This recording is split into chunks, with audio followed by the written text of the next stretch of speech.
Ayan, nakita niyo naman yan, madumi. Ayan o, sobrang dumi niyan.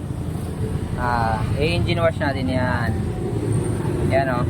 Sa mga nagsasabing hindi pwedeng mabasa yan, pwede yan. Ayan, binugana natin ang ano yan, tubig, pressure washer.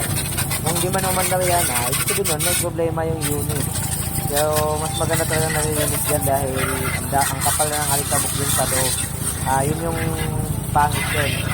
May pasipil pang human daw unit nyo dahil sa kapal na sinabunan mo na yan. Mga lupa na nandyan sa mga contact ng mga socket ng mga wiring. Yan, sinabon na rin yan mga bay. Nagkakalinis yan mga lahat sa loob yan.